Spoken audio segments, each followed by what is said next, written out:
Medical കോളേജിന്റെ മറ്റ് ബ്ലോക്കുകളിലേക്കും സമീപത്തെ ആശുപത്രികളിലേക്കുമാണ് രോഗികളെ ഇപ്പോൾ മാറ്റിയിരിക്കുന്നത്. ആരോഗ്യമന്ത്രി വീണ ജോർജ് അന്വേഷണത്തിന് നിർദ്ദേശം നൽകിയിട്ടുണ്ട്. സമീപമുള്ള ആശുപത്രികളിലേക്ക് കൃത്യമായ സജ്ജീകരണങ്ങൾ ഒരുക്കാൻ ഡോക്ടർമാരെ ഉൾപ്പെടെ എത്തിക്കാനുള്ള നിർദ്ദേശങ്ങളാണ് ഇപ്പോൾ ആരോഗ്യവകുപ്പ് നൽകിയിരിക്കുന്നത്. അടിയന്തരമായി തന്നെ രോഗികളെ വെന്റിലേറ്റർ സഹായം, ഓക്സിജന്റെ സഹായം ഉൾപ്പെടെ ലഭിച്ചിരുന്ന രോഗികളെയാണ് ഈ പുക ഉയർന്നതിനെ തുടർന്ന് സമീപമുള്ള ആശുപത്രിയിലേക്ക് മാറ്റിയത്. കൃത്യമായ ഇടപെടൽ അത് ഡോക്ടർമാരുടെ ഭാഗത്തു നിന്നും വോളണ്ടിയർമാരുടെ ഭാഗത്തു നിന്നും ഒക്കെ ഉണ്ടായി. അതൊരു വലിയ ദുരന്തം തന്നെയാണ് ഒഴിവാക്കിയതും. ഇപ്പോൾ അതിനിടെയുണ്ടായ ആരോപണങ്ങളൊക്കെ തന്നെ ആശുപത്രി അധികൃതർ നിഷേധിക്കുകയാണ്. ആശുപത്രിയിലുണ്ടായിരുന്ന ആ 4 മൃതദേഹങ്ങൾ അത് ഓൾറെഡി ഡെത്ത് കൺഫേം ആയത് ആണ് എന്നുള്ളതാണ് ആശുപത്രി സൂപ്രണ്ടും സ്ഥിരീകരിച്ച കാര്യവും. അപകടവുമായി അതിന് യാതൊരു ബന്ധവുമില്ല.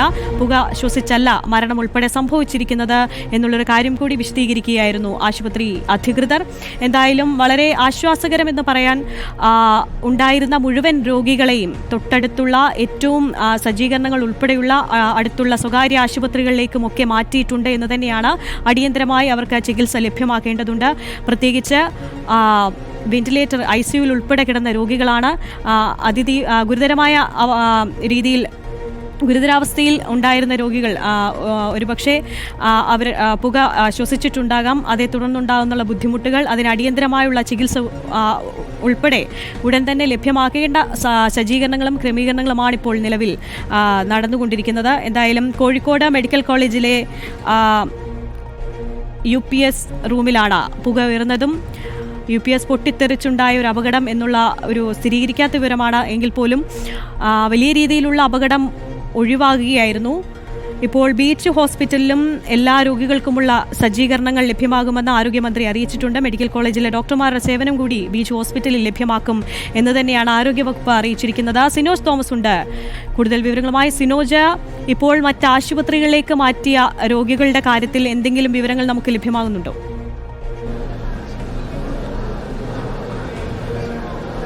ആര്യ, 34 പേരെയാണ് വിവിധ ആശുപത്രികളിലേക്ക് മാറ്റിയിരിക്കുന്നത്. അവരുടെ ആരോഗ്യനില തൃപ്തികരമാണ് എന്നാണ് ഡോക്ടേഴ്സ് പറയുകയും ചെയ്തിരിക്കുന്നത്. നിലവിൽ നേരത്തെ 4 പേർ ഇവിടെ മരിച്ചുവെന്നൊരു ആരോപണമുണ്ടായിരുന്നു. അതുമായി ബന്ധപ്പെട്ട് സ്ഥിരീകരണം കൂടെ വന്നിരിക്കുകയാണ്. അതായത് ഇവിടെ വെച്ചല്ല ആ മരണങ്ങൾ സംഭവിച്ചിരിക്കുന്നത്. അതായത് കാഷ്വാലിറ്റിയിലെ ഈ സംഭവവുമായി ബന്ധപ്പെട്ടല്ല മരണങ്ങൾ എന്നാണ് പറഞ്ഞിരിക്കുന്നത്. 4 മരണങ്ങളുണ്ട്. ആ 4 മരണങ്ങൾ കാര്യങ്ങൾ ഇങ്ങനെയാണ്. അതായത് മരിച്ചത് 4 രോഗികളാണ്. മരിച്ച 4 രോഗികളും നേരത്തെ ഗുരുതരാവസ്ഥയിലായിരുന്നവരാണ്. അതിൽ 2 പേരും ഇന്ന് ഉച്ചയ്ക്ക് ശേഷം വന്നവരാണ്. ഇവർ ക്യാൻസർ ബാധിതരായിരുന്നു. മറ്റൊരാൾ ലിവർ പേഷ്യൻ്റ് ആയിരുന്നു. ഒരാൾ വിഷം കഴിച്ചു മരിച്ചതാണ്. അതുകൊണ്ട് ഈ സംഭവവുമായി ബന്ധപ്പെട്ടല്ല മരണങ്ങൾ ഉണ്ടായിരിക്കുന്നത് എന്ന് പറയുന്നു മെഡിക്കൽ കോളേജ് പ്രിൻസിപ്പൽ. അത് രേഖാമൂലം നേരത്തെ വിശദീകരിക്കുകയും ചെയ്തതാണ്. അതായത് ഇവിടെ രക്ഷാപ്രവർത്തനത്തിന് വന്ന ആളുകൾ കണ്ടത് മൃതദേഹങ്ങൾ കാഷ്വാലിറ്റിയിൽ നിന്ന് സ്ട്രക്ചറിൽ പുറത്തേക്ക് മാറ്റിവെക്കുന്നതാണ്. സ്വാഭാവികമായിട്ട് അവർ സംശയിച്ചിട്ടുണ്ടാകാം ഈ സംഭവത്തെ തുടർന്ന് പുക ശ്വസിച്ച് മരിച്ചതായിരിക്കാം, അല്ലെങ്കിൽ വെന്റിലേറ്റർ സഹായമോ അല്ലെങ്കിൽ മാസ്കിൻ്റെ സഹായത്തോടെ ഓക്സിജൻ സഹായത്തോടെ ഇരുന്ന പേഷ്യൻസ് ഈ പുക ശ്വസിച്ച് മരിച്ചതാകാമെന്ന് സംശയിച്ചതാകാം. അങ്ങനെയായിരിക്കാം ജനപ്രതിനിധികൾ പറഞ്ഞിട്ടുണ്ടാകുക എന്നാണ് പറയുന്നത്. ഏതായാലും മെഡിക്കൽ കോളേജ് അധികൃതർ ഇതുമായി ബന്ധപ്പെട്ട് ഉള്ള വിശദീകരണത്തിൽ ആ കാര്യം പൂർണ്ണമായി നിഷേധിക്കുകയാണ്. അതായത് 4 മരണം ഇതുമായി ബന്ധപ്പെട്ട് ഉണ്ടായിട്ടില്ല. ഗുരുതരാവസ്ഥയിൽ ഉണ്ടായിരുന്ന ആളുകളാണ് മരിച്ചിരിക്കുന്നത്. അതും ഈ സംഭവം ഉണ്ടാകുന്നതിന് മുൻപ് തന്നെ നടന്നുവെന്നാണ് മെഡിക്കൽ കോളേജ് അധികൃതർ പറഞ്ഞിരിക്കുന്നത്.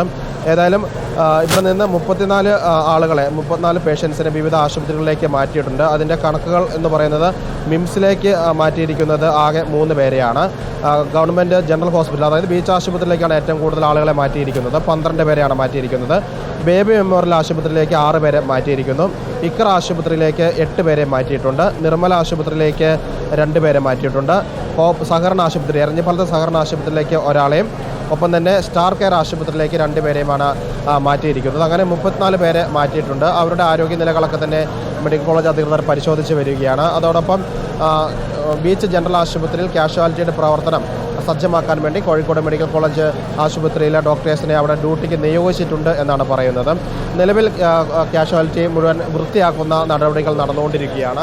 സന്നദ്ധ പ്രവർത്തകരൊക്കെ തന്നെ ആശുപത്രി വൃത്തിയാക്കുന്നു. ഒപ്പം തന്നെ ആശുപത്രിയുടെ റിസപ്ഷൻ ഏരിയയാണ് ഇപ്പോൾ ദൃശ്യങ്ങൾ കാണുന്നത്. അത് പുറത്തേക്ക് എടുത്തു വെച്ച് രോഗികളുടെ ബൈസ്റ്റാൻഡേഴ്സിന് വേണ്ട രേഖകളൊക്കെ തന്നെ ഇവിടെ വെച്ചാണ് കൈമാറുന്നത്. കാരണം ഈ 34 പേഷ്യൻസിൻ്റെ രേഖകളൊക്കെ തന്നെ ഇവിടെ കാഷ്വാലിറ്റിയിലാണ് ഉള്ളത്. അത് അവർക്ക് കൈമാറുന്നതിന് വേണ്ടിയാണ് ഹെൽപ്പ് ഡെസ്ക് പോലെയുള്ള സംവിധാനം ഇവിടെ തുടങ്ങുകയും ചെയ്തിരിക്കുന്നത്. ഏതായാലും ഫയർഫോഴ്സ് അവരുടെ ജോലികൾ പൂർത്തിയാക്കിയിട്ടുണ്ട്. പുക പൂർണ്ണമായും അവിടെ നിന്ന് ഒഴിവാക്കിയിട്ടുണ്ട്. ഇനിയുള്ളത് വൈദ്യുതി തകരാറുകൾ പരിഹരിച്ച് വൈദ്യുതി ബന്ധം പുനഃസ്ഥാപിച്ച് ആശുപത്രിയുടെ പ്രവർത്തനം ക്യാഷ്വാലിറ്റി പ്രവർത്തനം പുനരാരംഭിക്കുക എന്നതാണ്. അതൊരു പക്ഷേ നാളെ വൈകിട്ടോടുകൂടി പുനരാരംഭിക്കാനുള്ള സാധ്യതയുണ്ട്. വേഗത്തിൽ തന്നെ നടപടിക്രമങ്ങൾ മുന്നോട്ട് കൊണ്ടുപോവുകയാണ്. നമുക്ക് ദൃശ്യങ്ങൾ കാണാം. അതായത് ഇവിടെയുള്ള സന്നദ്ധ പ്രവർത്തകർ മുഴുവൻ വടിച്ച് പുറത്തേക്ക് കളയുകയാണ്. കാരണം ഫയർഫോഴ്സ് എത്തി വെള്ളം ചേറ്റിയാണ് ഈ പുക വന്ന ഭാഗത്ത്, അതായത് UPS ഇരിക്കുന്ന ഭാഗത്തു നിന്നാണ് പുക വന്നത്. അതുകൊണ്ട് അവിടെ വെള്ളം ചേറ്റി തീ പടരാതിരിക്കാൻ വേണ്ടി വലിയ രീതിയിൽ വെള്ളം ചേറ്റിയിരുന്നു. അതുകൊണ്ട് ഈ ക്യാഷ്വാലിറ്റി കെട്ടിടത്തിനകത്ത് മുഴുവൻ വെള്ളമുണ്ട്. ആ വെള്ളം മുഴുവൻ സന്നദ്ധ പ്രവർത്തകർ മുഴുവൻ വടിച്ച് പുറത്തേക്ക് മാറ്റിക്കുകയാണ്. വെള്ളം മാറ്റിയ ശേഷം മാത്രമേ ഈ ക്യാഷ്വാലിറ്റി ഉണക്കിയെടുത്ത ശേഷം മാത്രമേ പ്രവർത്തനം പുനരാരംഭിക്കാൻ കഴിയുള്ളൂ. കിടക്കി ഉൾപ്പെടെ നനഞ്ഞു പോയിരുന്നു. അതോടൊപ്പം തന്നെ വയറിംഗ് സംവിധാനങ്ങളും ഇലക്ട്രോണിക് ഉപകരണങ്ങളൊക്കെ തന്നെ നനഞ്ഞിട്ടുണ്ടെങ്കിൽ അത് ഇലക്ട്രിക്കൽ ഡിപ്പാർട്ട്മെൻറ്റ് പരിശോധന നടത്തി സുരക്ഷ ഉറപ്പുവരുത്തിയ ശേഷം മാത്രമേ ക്യാഷ്വാലിറ്റി പ്രവർത്തനം പുനരാരംഭിക്കാൻ കഴിയുള്ളൂ. ഏതായാലും രോഗികളെ ഒരു 2 മണിക്കൂർ സമയമെടുത്തുകൊണ്ടാണ് വേഗത്തിൽ ഇവിടെ നിന്ന് മാറ്റാൻ സാധിച്ചത്. നിരവധി ആംബുലൻസുകൾ ഈ വിവരം അറിഞ്ഞ ഉടൻ തന്നെ ക്യാഷ്വാലിറ്റി പരിസരത്ത് എത്തുകയും എല്ലാവരുടെയും ശ്രമഫലമായിട്ട് രോഗികളെ വേഗത്തിൽ മാറ്റാൻ സാധിച്ചു. അത്യാസന്ന നിലയിലുള്ള രോഗികളെ പെട്ടെന്ന് തന്നെ ICU ആംബുലൻസിൻ്റെ സൗകര്യത്തോടു കൂടിയാണ് വിവിധ ആശുപത്രികളിലേക്ക് മാറ്റുകയും ചെയ്തിരിക്കുന്നത്. സ്ഥലം MP MK രാഘവനും മേയർ ബീന ഫിലിപ്പ് ഉൾപ്പെടെയുള്ള ആളുകളൊക്കെ തന്നെ ഇവിടെ എത്തിയിരുന്നു. ജില്ലാ കളക്ടർ വന്നിരുന്നു, സിറ്റി പോലീസ് കമ്മീഷണറൊക്കെ തന്നെ വന്നിരുന്നു. ഈ കാര്യങ്ങൾക്ക് നേതൃത്വം നൽകുകയും ചെയ്തിരുന്നു. ഏതായാലും ഈ തീപിടുത്തം ഉണ്ടാകാൻ അല്ലെങ്കിൽ പുകയുണ്ടാകാൻ കാരണം എന്താണ് എന്നതിൽ ഒരു വ്യക്തത ഇതുവരെ വന്നിട്ടില്ല. 2 വർഷം മുൻപ് പ്രവർത്തനം തുടങ്ങിയ പുതിയ കെട്ടിടത്തിലെ ക്യാഷ്വാലിറ്റി ഡിപ്പാർട്ട്മെൻറ്റാണ്. അവിടെയാണ് ഈ രീതിയിലുള്ള ഷോർട്ട് സർക്യൂട്ട് ഉണ്ടായിരിക്കുന്നത്. എന്തുകൊണ്ട് ഈ ഷോർട്ട് സർക്യൂട്ട് ഉണ്ടായി തുടങ്ങിയ കാര്യങ്ങളിൽ ഒരു വ്യക്തത വരേണ്ടതുണ്ട്. അത് സ്വാഭാവികമായിട്ടും അന്വേഷണം ആ ഘട്ടത്തിലുണ്ടാകും. ഏതായാലും മെഡിക്കൽ വിദ്യാഭ്യാസ വകുപ്പിനോട് അന്വേഷിക്കാൻ ആരോഗ്യമന്ത്രി തന്നെ നിർദ്ദേശം നൽകിയിട്ടുണ്ട്. ഇപ്പോൾ എല്ലാ ഡിപ്പാർട്ട്മെൻറ്റിലെ HODമാരോട് ഇവിടേക്ക് വരാനുള്ള നിർദ്ദേശം നൽകിയിരുന്നു. HODമാർ വന്നാണ് അതാത് ഡിപ്പാർട്ട്മെൻറ്റിലെ രോഗികളുടെ ആരോഗ്യാവസ്ഥ പരിശോധിക്കുന്നത്. സ്വകാര്യ ആശുപത്രികളിൽ കൊണ്ടുപോയ രോഗികളെ വിവരങ്ങൾ അവിടെ നിന്ന് ശേഖരിച്ച് കഴിഞ്ഞിട്ടുണ്ട്. അവരുടെയൊക്കെ ആരോഗ്യനില തൃപ്തികരമാണ് അറിയിക്കുകയും ചെയ്തിട്ടുണ്ട്. ഏതായാലും പോയിട്ടുള്ള രോഗികൾ അവരുടെ അടുത്തേക്കൊക്കെ ഈ മെഡിക്കൽ കോളേജിലെ ഡോക്ടർമാർ ഉൾപ്പെടെ പോയിട്ടുണ്ടെന്നാണ് മനസ്സിലാക്കുന്നത്. അതെ ആര്യ, അതായത് 12 പേരെയാണ് ബീച്ച് ജനറൽ ആശുപത്രിയിലേക്ക് കൊണ്ടുപോയിരിക്കുന്നത്. അവിടെ ചികിത്സ നൽകാൻ വേണ്ടി ബീച്ച് ആശുപത്രിയിൽ പ്രത്യേകിച്ച് രാത്രി സമയം കൂടി ആയതുകൊണ്ട് ഡോക്ടേഴ്സ് കുറവായിരിക്കും. അതുകൊണ്ട് മെഡിക്കൽ കോളേജിലെ ഡോക്ടേഴ്സിന് കൂടെ വേഗത്തിൽ അവിടത്തേക്ക് ജോലിക്ക് വേണ്ടി പറഞ്ഞയച്ചു എന്നാണ് മെഡിക്കൽ കോളേജ് അധികൃതർ പറയുന്നത്. അതോടൊപ്പം തന്നെ ക്യാഷ്വാലിറ്റി പ്രവർത്തനം വിപുലമാക്കുന്നതിന് വേണ്ടി കോഴിക്കോട് മെഡിക്കൽ കോളേജിലെ ഡോക്ടേഴ്സിനെ അവിടേക്ക് ക്യാഷ്വാലിറ്റിയിലേക്ക് കൂടി ഡ്യൂട്ടിക്ക് നിയോഗിച്ചിട്ടുണ്ട്. കാരണം കോഴിക്കോട് മെഡിക്കൽ കോളേജിൽ ക്യാഷ്വാലിറ്റിയിൽ വന്നവർക്കറിയാം വലിയ തിരക്കുള്ള ക്യാഷ്വാലിറ്റിയാണ്. ഓരോ നിമിഷവും ആംബുലൻസ് പാഞ്ഞെത്തുന്ന ക്യാഷ്വാലിറ്റിയാണ്. അതുകൊണ്ട് ഡോക്ടേഴ്സും എപ്പോഴും പൂർണ്ണ സജ്ജരായി നിൽക്കുന്ന ഒരു ക്യാഷ്വാലിറ്റിയാണ്. അങ്ങനെ ആംബുലൻസുകൾ ചീറിപ്പാഞ്ഞെത്തുന്ന ഒരു ക്യാഷ്വാലിറ്റിയാണ്. അവിടെയാണ് പെട്ടെന്ന് ഇങ്ങനെ ഒരു അപകടം സംഭവിക്കുന്നത്. ക്യാഷ്വാലിറ്റി പ്രവർത്തനം പൂർണ്ണമായും നിലച്ചു പോകുന്ന സാഹചര്യം ഉണ്ടായിരിക്കുന്നത്. അതുകൊണ്ട് വേഗത്തിൽ ഒരു ബദൽ സംവിധാനം മെഡിക്കൽ കോളേജ് അധികൃതർ ആരോഗ്യവകുപ്പ് ഒരുക്കിയിട്ടുണ്ട്. അത് സ്വകാര്യ ആശുപത്രി ആശ്രയിക്കാം. ഒപ്പം തന്നെ കോഴിക്കോട് മെഡിക്കൽ കോളേജിലെ പഴയ ക്യാഷ്വാലിറ്റി മറ്റ് വാർഡുകൾ ഉപയോഗപ്പെടുത്താം. ബീച്ച് ജനറൽ ആശുപത്രിയിലെ ക്യാഷ്വാലിറ്റി ഉപയോഗപ്പെടുത്താം. ഒപ്പം സ്വകാര്യ ആശുപത്രിയിലെ ക്യാഷ്വാലിറ്റിയുടെ ഉപയോഗപ്പെടുത്താമെന്നാണ് മെഡിക്കൽ കോളേജ് അധികൃതർ അറിയിച്ചിരിക്കുന്നത്. ഇപ്പോൾ ക്യാഷ്വാലിറ്റി കെട്ടിടം വൃത്തിയാക്കുന്ന പ്രവൃത്തികളാണ് നടന്നുകൊണ്ടിരിക്കുന്നത്. ഓക്കെ, രോഗികളെ കൊണ്ടുപോയിട്ടുള്ള ആശുപത്രിയിൽ എന്തായാലും കൃത്യമായ സജ്ജീകരണങ്ങൾ ഒരുക്കുകയാണ്. സിനോജ് തോമസ് ആണ് വിശദാംശങ്ങൾ